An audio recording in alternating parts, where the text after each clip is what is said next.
Hello students. तो बच्चों, हम लोग प्रीवियस क्लास में हम लोगों ने बात किया था इलेक्ट्रिक पोटेंशियल और पोटेंशियल डिफरेंस के ऊपर। ठीक, वो चीज़ें हमने देख ली। फिर उसके बाद हमने इलेक्ट्रिक सर्किट्स देखा, इलेक्ट्रिक सर्किट्स कैसे डिज़ाइन होते हैं, कैसे बनते हैं, उसके क्या क्या कंपोनेंट्स होते हैं, उस पर डिस्कशन किया। आज हम बात करते हैं अपने मेन टॉपिक पे, जो कि हमारा है ओम्स लॉ। अब ये ओम्स लॉ क्या है, तो पहले इसको हम एक इलेक्ट्रिक सर्किट बनाते हैं, फिर आपको समझाते हैं।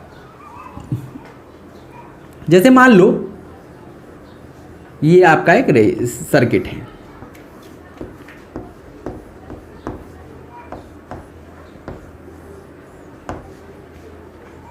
ये एक इलेक्ट्रिक सर्किट है। ठीक है,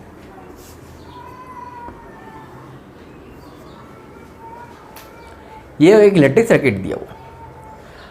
अब इस बैटरी के अलोंग जो पोटेंशियल है वो है V। बैटरी के अलोंग जो पोटेंशियल है वो है V, और ये पॉजिटिव टर्मिनल है, ये नेगेटिव टर्मिनल है। तो यहां पे एक करंट फ्लो हो रही है I, क्योंकि ये क्लोज सर्किट है। तो जब यहाँ बैटरी के अलोंग पोटेंशियल अगर है, पोटेंशियल डिफरेंस है, तो इसका मतलब है कि यहाँ पे करंट फ्लो हो रही होगी। तो ओम्स लॉ ये कहता है कि किसी सर्किट में जो करंट फ्लो होती है, किसी सर्किट में जो करंट फ्लो होती है, ये डायरेक्टली प्रोपोर्शनल होती है जो टर्मिनल के अलोंग पोटेंशियल डिफरेंस अप्लाई किया गया है उसके डायरेक्टली प्रोपोर्शनल होती है। हाँ, कंडीशन ये है कि टेम्परेचर और अदर फिजिकल कंडीशंस जो हैं वो कांस्टेंट होनी चाहिए। अगर टेम्परेचर और अदर फिजिकल कंडीशंस कांस्टेंट हैं तो किसी सर्किट में फ्लो होने वाली करंट उसके टर्मिनल के अलोंग जो पोटेंशियल है उसके डायरेक्टली प्रोपोर्शनल होती है। यही हमारा ओम्स लॉ है। I is directly proportional to V, बस यही है। लेकिन इसको लिखा गया है इतना। क्या लिखा गया है देखिए, the current I in a circuit is directly proportional to potential difference applied across terminal of circuit as long as the temperature and physical conditions remains unchanged। जो मैंने बोला वही लिखा हुआ है, बस इतनी सारी चीजें लिखी गई हैं। बस इसमें एक चीज और है कि फिजिकल कंडीशन और टेम्परेचर कांस्टेंट होना चाहिए। अब ये बताओ कि I प्रोपोर्शनल टू V लिखो या V प्रोपोर्शनल टू I लिखो, तो क्या कोई डिफरेंस है क्या? कोई डिफरेंस नहीं। जैसे अगर हम कहें कि A बराबर B है, तो क्या B बराबर A नहीं हो सकता? हो सकता है, दोनों तो एक ही चीजें हैं। तो अगर I प्रोपोर्शनल टू V है तो V प्रोपोर्शनल टू I लिखेंगे हम लोग। और एक चीज होती है कि जब भी प्रोपोर्शनलिटी साइन हटता है तो एक उसकी जगह कांस्टेंट जुड़ता है। तो यहां पे एक कांस्टेंट आता है, ये प्रोपोर्शनलिटी साइन हटा के मैंने इक्वल लगाया तो एक कांस्टेंट जुड़ेगा, और यहां पे वो कांस्टेंट होता है R। यहां पे वो कांस्टेंट होता है R। इसको अच्छे से लिख लें तो ये हो गया V is equal to I R। ये जो R है ये क्या है? ये है प्रोपोर्शनलिटी कांस्टेंट।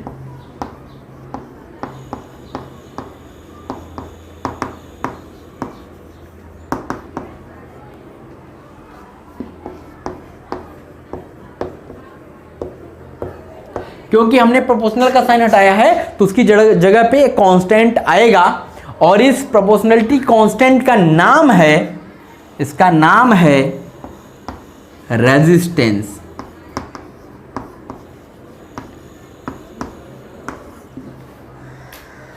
इसका नाम क्या है? इसका नाम है रेजिस्टेंस। ठीक है, तो यही रेजिस्टेंस की हम लोग बात कर रहे थे। वहां पे हमने बताया ना, ये क्या है? यही हमारा रेजिस्टेंस है।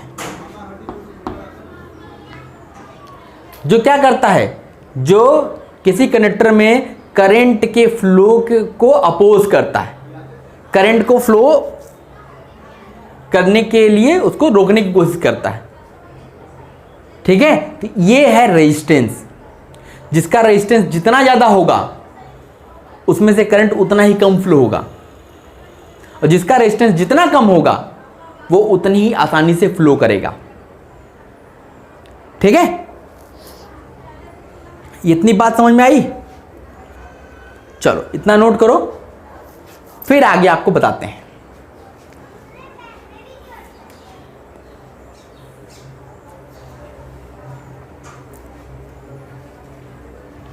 इतनी बात हो गई बच्चा, इरेज किया जाए।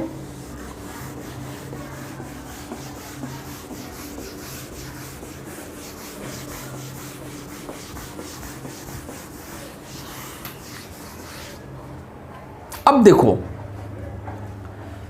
अभी हमने पढ़ा कि V इज इक्वल टू क्या होता है, IR होता है।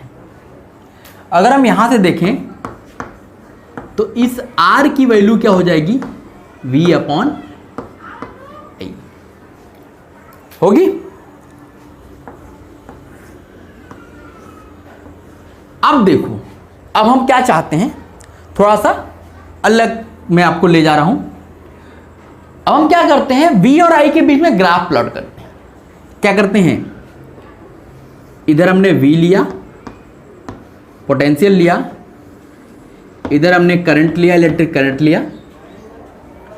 इनके बीच में अगर आप ग्राफ प्लॉट करोगे, अगर ओम्स लॉ को फॉलो करेगा तो उसका ग्राफ आएगा स्ट्रेट लाइन।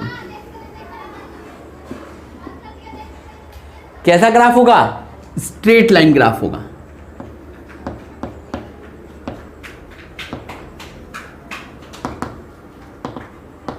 ये स्ट्रेट लाइन हो गया। मान लेते हैं कि ये एंगल है थीटा। क्या है, थीटा।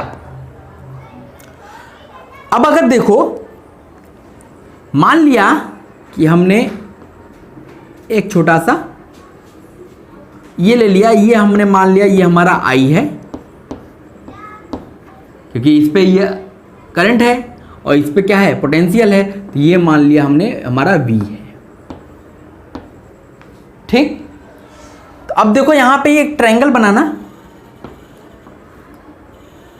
ये ट्रायंगल बना, ये 90 डिग्री है, ये थीटा है, तो ये परपेंडिकुलर है, ये बेस है। तो ट्रिग्नोमेट्री में आप लोग पढ़ते हो tan थीटा, ट्रिग्नोमेट्री नहीं जानते हो तो जान लो, बस खाली आप ये जान लेना कि इस थीटे का जो tan होता है, tan थीटा, इसको बोलते हैं परपेंडिकुलर, इसको बोलते हैं बेस, इसको बोलते हैं हाइपोटेन्यूस। तो tan थीटा जो होता है ये होता है perpendicular upon base, perpendicular upon base. तो अगर हम यहां से देखें तो tan थीटा की वैल्यू क्या आएगी बच्चों, ये V है, ये I है, तो ये हो गई V upon I।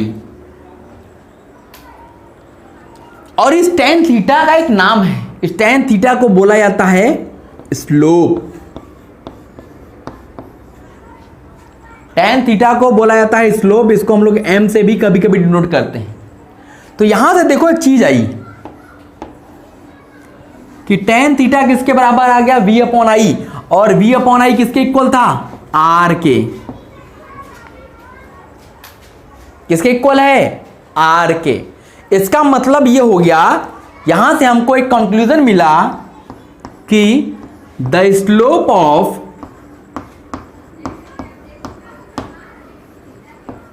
VI graph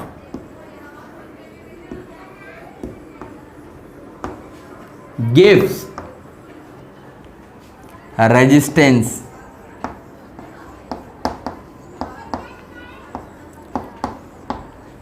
यहां से हमको एक चीज समझ में आ गई बात कि जो स्लोप होगा VI ग्राफ का वो आपको क्या देगा, रेजिस्टेंस देगा, क्योंकि यही tan थीटा स्लोप है और यही V अपॉन I यहां से आया है और यहां से R की वैल्यू V अपॉन I निकाला था हमने, तो इसका मतलब tan थीटा R के बराबर हो गया। तो इसका मतलब जो VI ग्राफ का स्लोप होता है वो आपको क्या देता है, वो आपको रेजिस्टेंस देता है। समझ में आई बात? तो अब देखो, अगर यहां से देखा जाए तो V और I में डायरेक्टली प्रोपोर्शनल है ना, तो ये याद रखिएगा कि अगर डायरेक्टली प्रोपोर्शनल होता है तो वहां पे एक बढ़ाओगे दूसरा बढ़ेगा। इफ V इंक्रीजेस, अगर आपने V को बढ़ाया तो इसका मतलब है कि I भी इंक्रीज करेगा, I ऑल्सो इंक्रीजेस।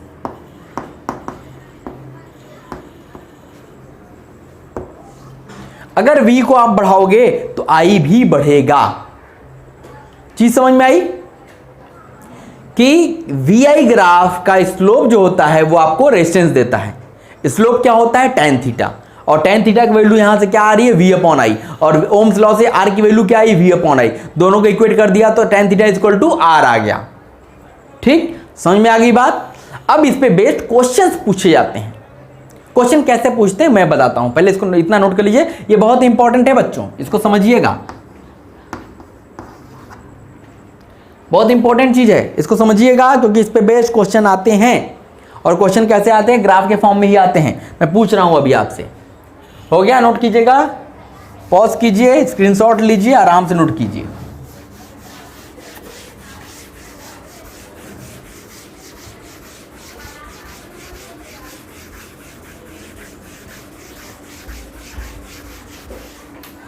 चलो देखो, अब क्वेश्चन देखो आपसे क्या पूछ रहा है।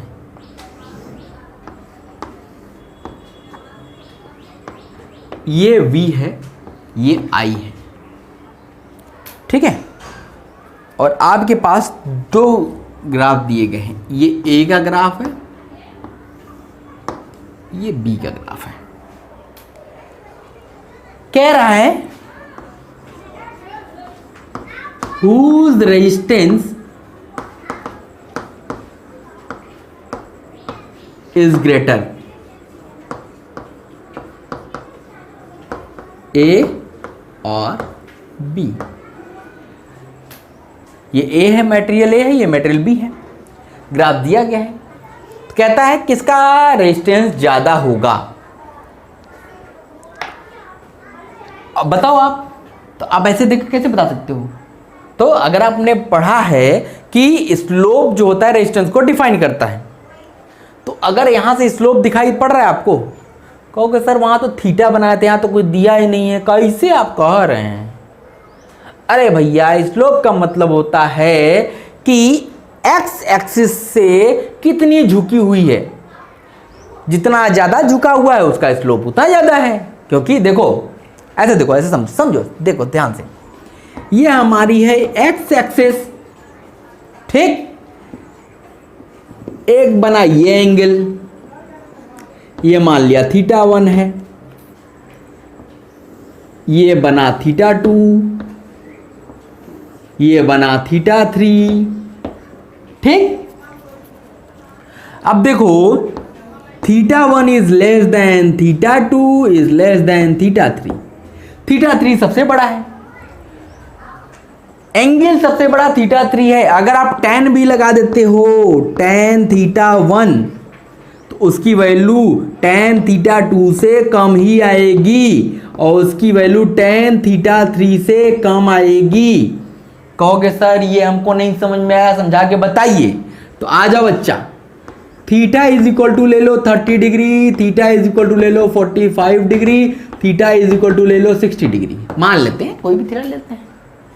ये मान लो θ1 30 है, θ2 45 है, θ3 60 है। आ जाओ, ये θ1 θ2 θ3, tan θ1 निकाल भैया, tan θ1 tan 30, tan 30 की वैल्यू होती 1/√3,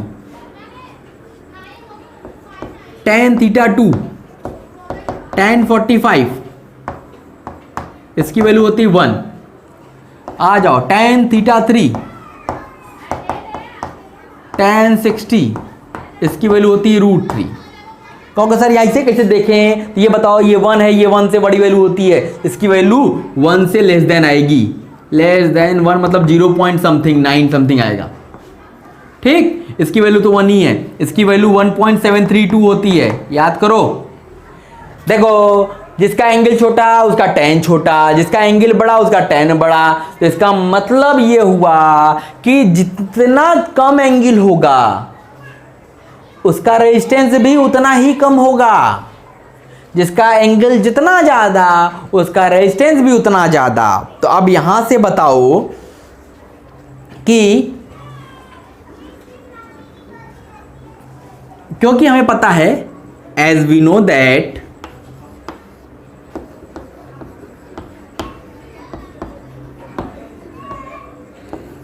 slope of V I graph, ये क्या होता है, रेजिस्टेंस होता है ना।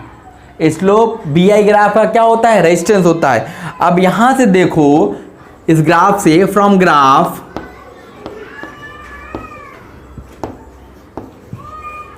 ये बताओ ए का एंगल कम है कि बी का, ए का एंगल कम है, बी का एंगल ज्यादा है, इसका मतलब बी का स्लोप भी ज्यादा है ए के स्लोप से। Slope of B is greater than slope of A, B का स्लोप ए से ज्यादा है। इसका मतलब जिसका स्लोप ज्यादा उसका रेजिस्टेंस ज्यादा, इसका मतलब R B is greater than R A, मतलब बी का रेजिस्टेंस ए के रेजिस्टेंस से ज्यादा होगा। बात पल्ले पड़ी, दिमाग में घुसी कि नहीं घुसी, समझ में चीजें आई। ये tan होने वाला समझ में आया, कुछ नहीं आता है तो रट लो। 10th में ऐसे भी आप पढ़ोगे ट्रिग्नोमेट्री में, पूरी ट्रिग्नोमेट्री पढ़ोगे तो वहाँ पे चीज़ें आएंगी। हो सकता है 9th में आपको नहीं इतना ज़्यादा पता हो, तो बस आप याद रखो कि जिसका एंगल जितना कम होगा उसका tan की वैल्यू भी उतनी कम होगी। बस आप इतना याद रखो, आगे जाके सब आप पढ़ोगे, इसी क्लास में पढ़ोगे ट्रिग्नोमेट्री, पूरी ट्रिग्नोमेट्री पढ़ोगे आप, ठीक है। ये नोट करो भैया, मजेदार टाइप का है। अब ऐसे ही क्वेश्चंस पूछे जा सकते हैं। 3 ठो बना दिया, इसमें 3 ठो बना दिया, पूछ दिया कि इंक्रीजिंग ऑर्डर में अरेंज करो, तो कर लोगे। ये चीज हो गई, नोट कीजिएगा। एक और लेते हैं, क्या लेते हैं, क्वेश्चन। अरेंज कह रहा हूं बच्चे, पॉज करो वीडियो को, स्क्रीनशॉट लो, आराम से लिखो, या पॉज करके लिख करके फिर रेज्यूम करो। जल्दबाजी नहीं करनी, आराम से। चलो एक क्वेश्चन और लेते हैं।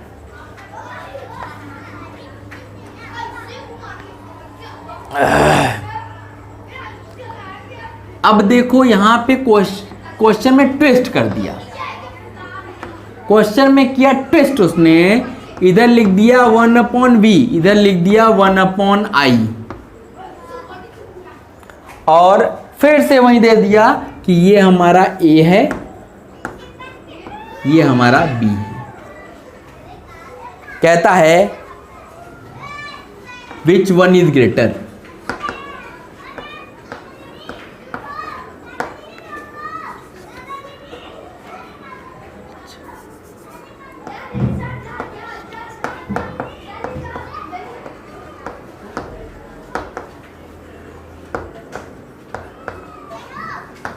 ए और बी, क्वेश्चन वही है, बस थोड़ा सा ट्विस्ट किया है कि यहां v और i था, इसने 1/v 1/i लिख दिया। अब सोचो, दिमाग लगाओ, कोई प्राणी लगा सकता है? तुक्का नहीं बिड़ाना है, तुक्का नहीं बिड़ाना है सर, उसका उल्टा कर दीजिए, उसमें b बड़ा था, इसमें a बड़ा हो जाएगा। चलो अच्छा, नहीं समझ में आया, चलो देख लो, मैं यहां करता हूं। ये 1/v है, ये 1/i है, अरे 1/i है, ये b का है, ये a का है, ठीक। मैं एक जनरल ले लेता हूं, जैसे मान लिया इसका स्लोप थीटा मान लिया, और ये ले लिया, ये v ले लिए, ये हो गया 1/v और ये हो गया 1/i, ठीक। ये मैं जनरल लेके चल रहा हूँ। चलो यहाँ से tan थीटा निकालते हैं, स्लोप निकालते हैं पहले। टेन थीटा की वैल्यू क्या आएगी, 1/v अपॉन 1/i, 1/v/1/i, ये हो गया i/v, क्या आया i/v। ठीक, तो ये इसको आप क्या लिख सकते हो, यहां से अगर देखा जाए तो अगर v/i लिखना हो तो ये क्या आ जाएगा, 1/tan थीटा आएगा। हमने उल्टा कर दिया, v/i किधर ले गए, tan थीटा किधर ले आए, तो v/i equal to 1/tan theta हो जाएगा। ये देखो रिलेशन आ गया, और यही हमारा क्या होता है, r होता है ना, ये हम जनरल एक निकाल लिए, जनरल ये निकाल लिए। अब देखो यहां पे थीटा किसके लिए, अब यहां पे देखो क्या tan नीचे चला गया, जिसके लिए थीटा की वैल्यू कम होगी उसके लिए इस पूरी वैल्यू बड़ी हो जाएगी। समझ में नहीं आया, फिर से समझो, वही चीज समझो। ये थीटा 1 है 30, थीटा 2 है 45, थीटा 3 है 60 डिग्री। ठीक, अब अगर tan थीटा 1 की वैल्यू निकालते, tan थीटा 1 की वैल्यू निकालते तो 1/√3 आती, tan थीटा 2 की वैल्यू निकालते तो 1 आती, और tan थीटा 3 की वैल्यू निकालते तो √3 आती। इसका रेसिप्रोकल करो, 1/tan थीटा 1 निकालोगे तो √3। अभी ये छोटा है, ये उससे बड़ा, ये उससे बड़ा, लेकिन इसका रेसिप्रोकल करो तो जस्ट उल्टा हो जाएगा, उल्टा हो जाएगा। इसका मतलब ये हो गया कि अब जिसके लिए एंगल छोटा होगा उसका रेजिस्टेंस बढ़ जाएगा। अब बताओ ए और बी में किसका एंगल छोटा है, इस बी वाले का छोटा है, तो इसका मतलब इसके tan की वैल्यू छोटी आएगी, लेकिन 1/में होने की वजह से ये वैल्यू बड़ी आ जाएगी। तो इसका मतलब हो गया कि यहां से क्या आएगा, यहां से आएगा कि RB जो होगा, या आप ऐसे भी समझ सकते हो थोड़ा सा, देखो इसको मान लिया थीटा 1 और इसको मान लिया थीटा 2। अब ऐसे देखो, tan theta 2 is greater then tan theta 1। tan theta 2 की वैल्यू बड़ी होगी tan थीटा 1 से, और tan थीटा किसके इक्वल था, अगर हम यहां tan थीटा निकालें, अगर यहां से देखो, यहां से देखो tan थीटा की वैल्यू अगर निकालो तो ये क्या हो जाएगी, i/v मतलब 1/r, ये होगा। tan थीटा की वैल्यू 1/r के बराबर आई। अब यहां पे tan theta 2 greater than tan theta 1, इसका मतलब 1/RB, RA is greater then 1/RB, ये लिखोगे। तो रेसिप्रोकल जब इसका बड़ा है तो इसका मतलब ये हो गया कि जब रेसिप्रोकल हटाओगे तो RB क्या हो जाएगा, इज ग्रेटर देन RA, या इधर इसको इधर मल्टीप्लाई कर दो तो RB is greater then RA। तो इसका मतलब B का रेजिस्टेंस A के रेजिस्टेंस से ज्यादा होगा, जिसका स्लोप कम हुआ उसका रेजिस्टेंस ज्यादा हो गया। ठीक, तो इस तरीके से क्वेश्चन बनते हैं आपके। तो इसको एक बार ध्यान से एक बार वीडियो को देखिए, इस पे और भी अपने मन से क्वेश्चंस बना सकते हो, ढेर सारे ग्राफ बनाओ, ABCD बना के उसको इंक्रीजिंग ऑर्डर डिक्रीजिंग ऑर्डर में अरेंज करना सीखो।